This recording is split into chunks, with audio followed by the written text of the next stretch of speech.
I am Ezine Emanuela, and in today's lecture, let's look at contract of affreightment. You can as well call it a contract of carriage of goods by sea, right?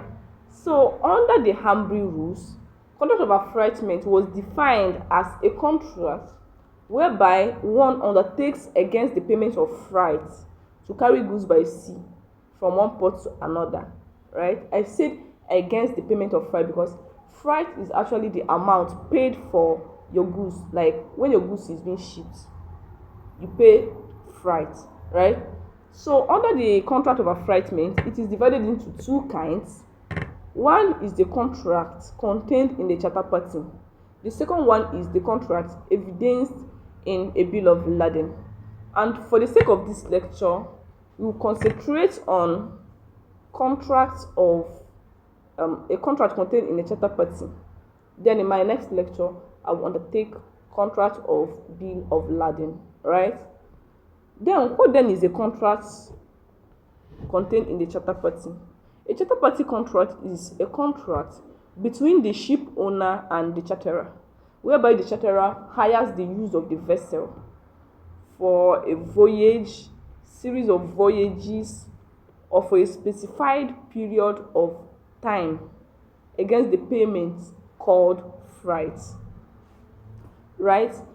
If you look at this definition, it tries to incorporate all the types of charter party which you will undertake.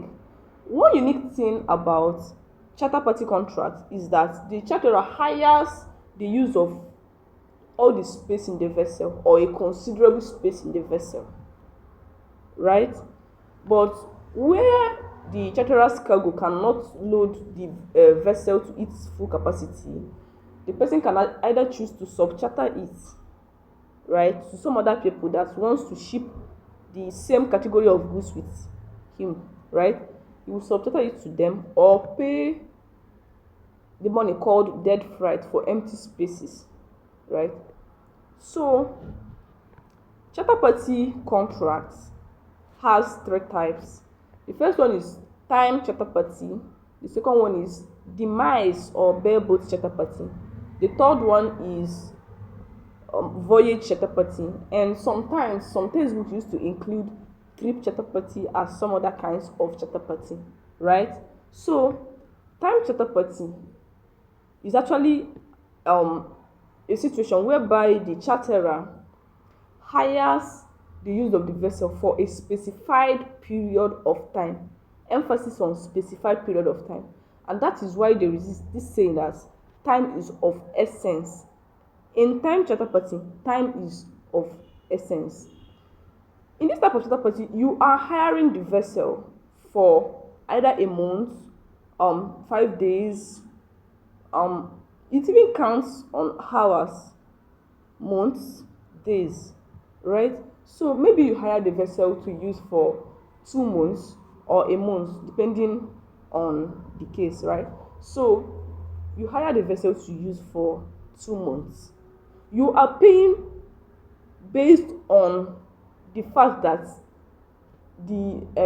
based on the time you hired the vessel for 2 months. Once 2 months reaches, you are meant to redeliver my vessel and pay me my money, right? What am I saying? I am trying to tell you the fact that time is of essence. It does not matter whether or not you actually shipped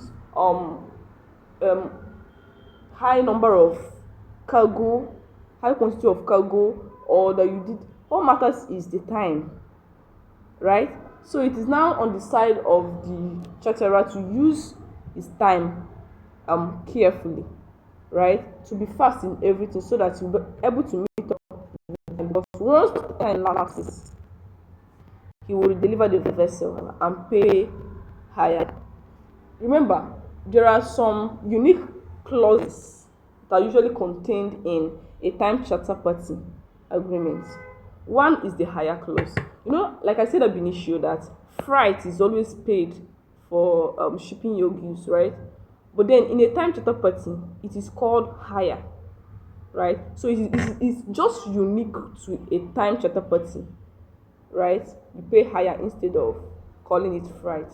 So another clause that is so important in a time charter party is off hire clause. There are circumstances whereby a person hires a vessel and maybe the vessel is not cargo worthy or seaworthy, right? Then maybe you take the vessel, you take it for repairs. In time charter party, those days you are repairing the vessel cannot count. You cannot pay higher for those days that the vessel are not in use.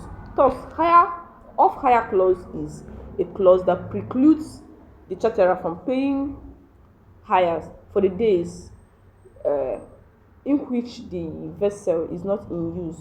But then, the defect in the vessel must not be caused by the charterer, and the charterer must not contribute to the defects, because if it is the charterer that brought about the defects to the vessel, then the off hire clause will not apply, right? But then if it is from the side of the ship owner, maybe he was supposed to service the vessel which he did not, and it caused a defect to the vessel, the off hire clause can preclude this charterer from paying hire for the period in which the vessel is not in use.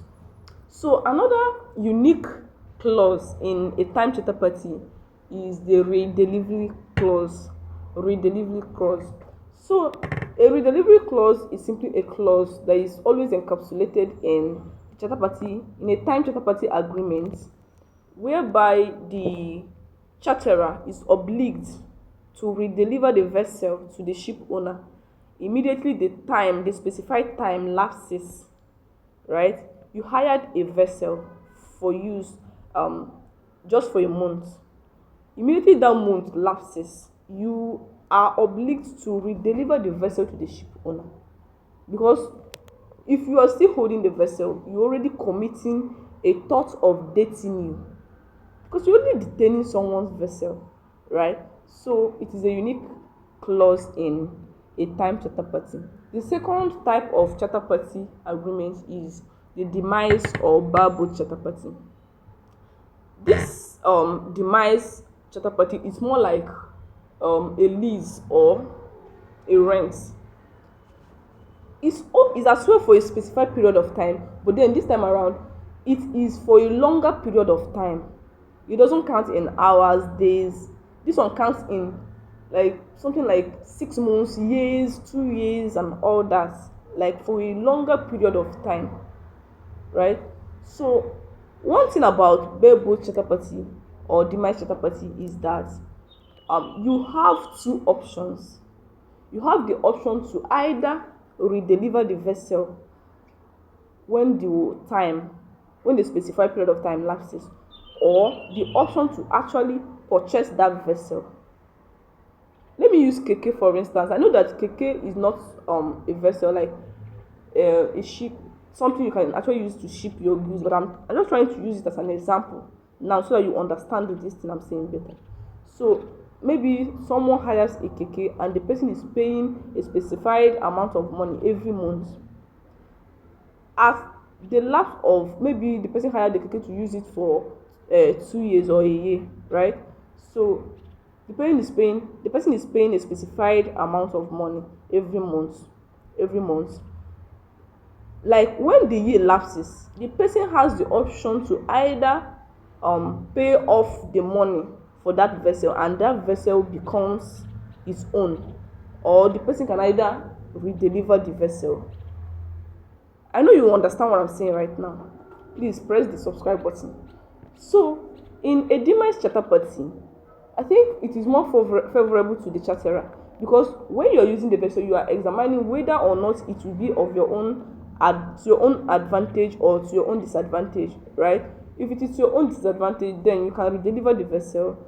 But then if you look at and see that it is something that you can actually gain from, you can pay off and have the ownership of the vessel, right? So the next one is the voyage charter party. Voyage charter party is when you ship your goods from a port of loading to a port of discharge. It can also be several voyages whereby you have ports, Lekki ports, you have the Abuja ports, like seaports.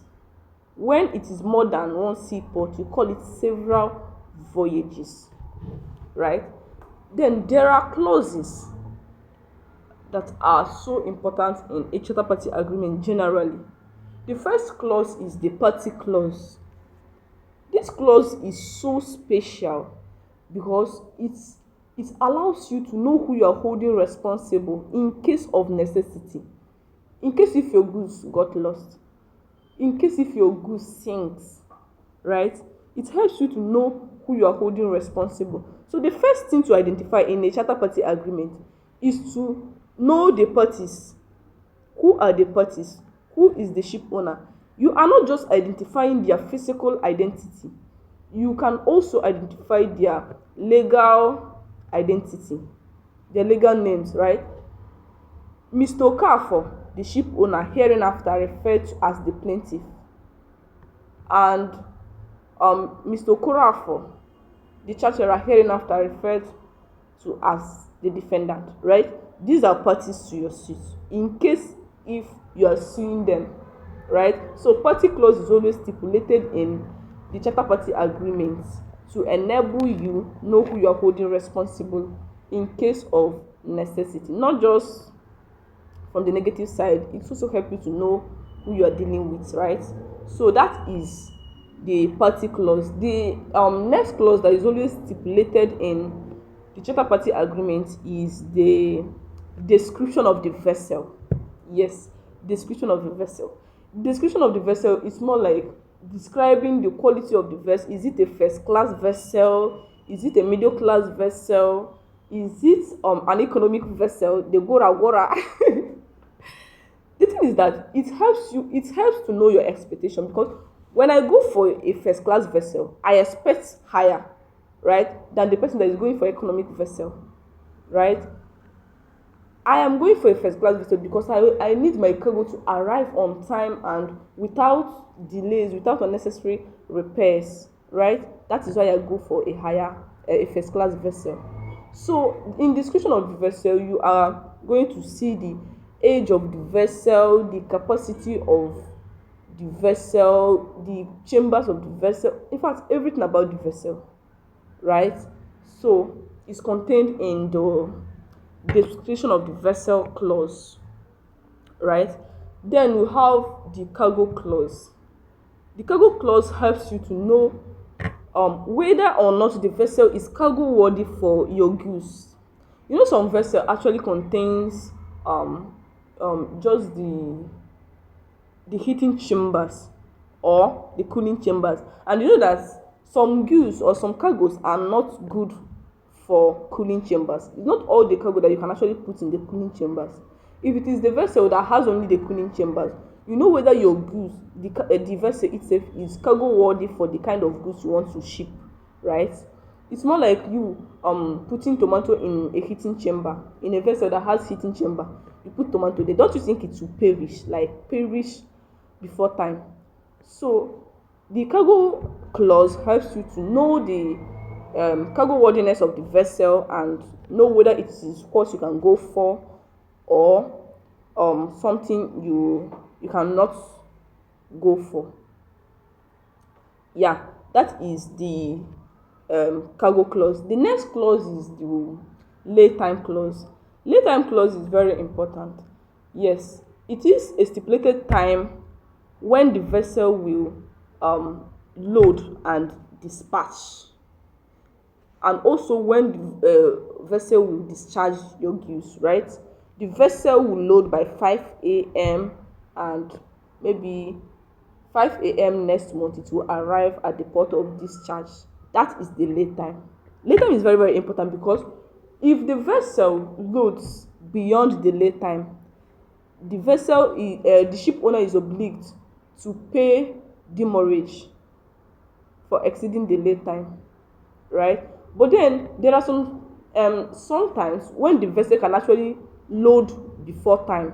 Maybe the time stipulated in the charter party agreement is that the vessel will load by 5 a.m. and discharge next month, right? Maybe the vessel was able to load before that time. The ship owner still have the obligation to dispatch immediately. I will still go to implied terms, right? He has the obligation to dispatch immediately. That he loaded before the time doesn't mean that he will keep the vessel until the time reaches that before you now dispatch and discharge, right? So it is the obligation of the ship owner to load before time, because if he loads beyond the time, he is entitled to pay demurrage, and that takes us to the clause known as demurrage clause. And like I said before, that demurrage clause is a payment made for exceeding the lay time stipulated in the charter party agreement. We also have the dispatch money. Dispatch money is when the ship owner is able to load before the stipulated time. Maybe the time stipulated was from January to March, and the vessel was able to load and discharge between January and February, right?